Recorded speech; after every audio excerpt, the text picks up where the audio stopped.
Number 1 వశీకరణ మాంత్రికుడు జ్యోతిష్యాలయం. ఎక్కడి వారికైనా ఒక్క ఫోన్ ద్వారా వెంటనే పరిష్కారం చెప్పబడును. స్త్రీ పురుష వశీకరణం, ప్రేమ, పెళ్లి, సంతానం, వ్యాపారం, కుటుంబ సమస్యలు, భార్యాభర్తల గొడవలు, గృహం, స్థలం సమస్యలు, కళ్యాణ దోషము పరిష్కరించబడును. దుష్ట శక్తులు తీయబడును. నాగదోషం తీయబడును. నాగబంధన, గుప్త నిధులు, ధనం, లంకె బిందెల కొరకు గురువు గారిని సంప్రదించండి. మీరు కోరుకున్న వారిని మీ వద్దకు చేర్చాలా? అంజనం వేసి చూపబడును. Guruji phone number 8185066725. అందరికీ నమస్కారం అండి.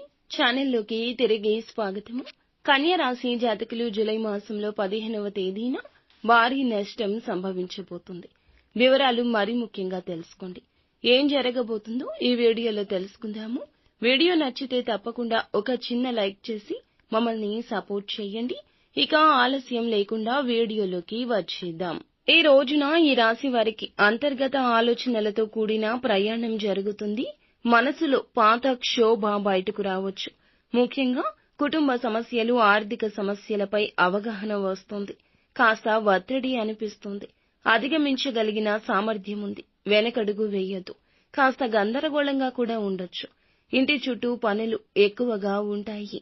ఇంటి పెద్దల నుంచి కొత్త గమనిక రావచ్చు. అలాగే స్పందించేటప్పుడు మాటలు జాగ్రత్త వాడండి. చిన్న మాటలు కూడా పెద్ద సవాల్గా మారిపోతాయి. అలాగే తల్లిదండ్రులు, అక్కా చెల్లెళ్ళు, అన్నదమ్ముల మధ్య మధ్యవర్తిత్వం చేయాల్సి రావచ్చు. ఉద్యోగులకు కీలకమైన ఫైళ్లు, ఇన్వాయిస్లు, లెక్కలు సరిగా చెక్ చేసుకోండి. కొత్త పనులు చేపట్టడానికి అనుకూలం కాదు. పాత పనులు పూర్తి చేయడం పైన దృష్టి పెట్టడం మంచిది. వ్యాపారులకు కస్టమర్లతో మాట్లాడేటప్పుడు కొంత ఇబ్బంది ఏర్పడొచ్చు. ఇస్తున్న హామీలు నిలబెట్టుకోండి. పాత బకాయి వసూలు కావచ్చు. ఆర్థికంగా పెట్టుబడులు పెట్టడానికి సరైంది కాదు. ఎలాంటి ఖర్చైనా రికార్డ్ చేసుకోండి. సొంత ఖర్చులతో పాటు కుటుంబం కోసం కూడా ఖర్చు చేస్తారు. వాహనాల మరమ్మతులు, పిల్లల అవసరాలు ఎక్కువ కావచ్చు. వివాహమైన వారికి భాగస్వామితో వివాదం జరగొచ్చు. త్వరలోనే ఇవి పరిష్కారం అవుతాయి. మౌనంగా ఉండండి. ఇష్టమైన వ్యక్తిని కలుస్తారు. కానీ కొన్ని అడ్డంకులున్నాయి. పాత ప్రేమ వ్యవహారాలు గుర్తుకొచ్చి కలవరపెట్టే అవకాశం ఉంటుంది. కుటుంబంలో పెద్దల మాట వినడం వల్ల శాంతి ఏర్పడుతుంది. ఈ రోజున ఆత్మస్థైర్యం తక్కువ. దీన్ని పెంచుకోవడానికి చిన్న మెడిటేషన్ లేదా శ్వాసాభ్యాసం మంచిది.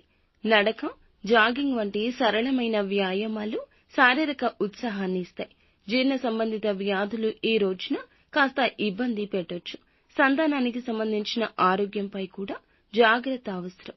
ఈ రోజున వీరికి భారీ నష్టం సంభవించబోతుంది. ముఖ్యంగా భూముల విషయంలో నష్టపోబోతున్నారు. మీరు ఇంతకు ముందు ఎప్పుడైనా ల్యాండ్ కొనడం, స్థిరాస్తి సంబంధిత లావాదేవీలు చేసినా, భూమి పరంగా అయినా, ధనపరంగా అయినా ఆ యొక్క ధరలు అమాంతంగా పడిపోబోతున్నాయి. ముఖ్యంగా ఫ్లాట్ల విషయంలో, పెట్టుబడుల విషయంలో ధరలు పడిపోబోతున్నాయి. దీంతో మీరు కొన్న డబ్బులు కూడా మీకు రాకపోవచ్చు. కొన్న డబ్బుల కంటే తక్కువగా ఈ రేట్లు పడిపోబోతున్నాయి.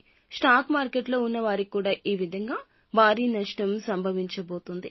ఈ రోజున శివ పూజ, గణపతి ఆరాధన చేసుకుని ఇంటి నుండి బయలుదేరి బయటికి వెళ్ళండి. మంచి కలుగుతుంది.